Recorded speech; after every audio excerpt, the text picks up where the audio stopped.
Hi mga tropa, yung pabo pala natin naglilimlim na, 16 piraso yung itlog. Ito mga tropa. Dati-rati nasa 14 lang yung itlog nun eh.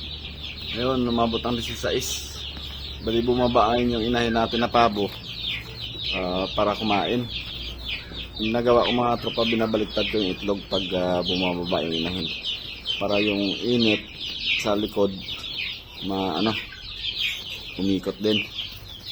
Kasi pag hindi natin inikot minsan hindi napipisa. Kaya ito yung ginagawa ng mga tropa pag bumababa yung inahin. Tapos silipin din natin mga tropa yung isang pabo natin na naiitlog din. Ito yung itlog ng isang pabo natin mga tropa. 2 piraso pa lang.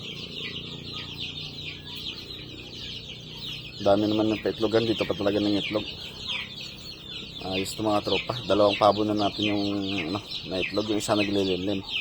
Yung isa ito pala yung itlog niya.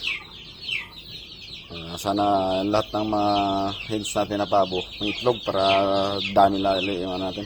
Masisiw. Mas gusto ko kasi mga tropa yung alagaan yung pabo. Masarap kasi maglitsyon pabo mga tropa.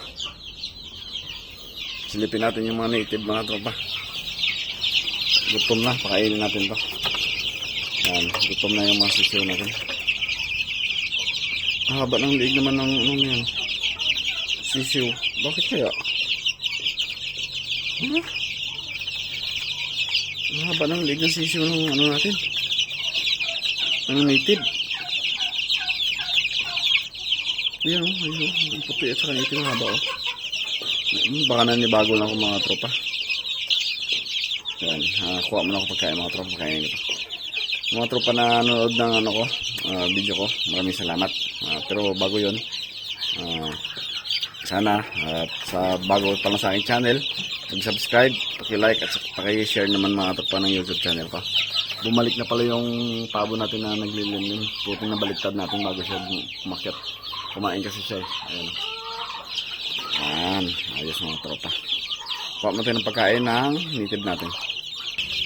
Ayan mga tropa, pakainin natin yung native natin.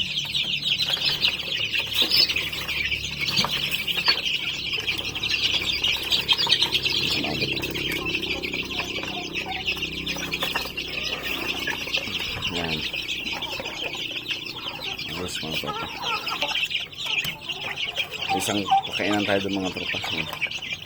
Ayan, ayos. Lalaki na.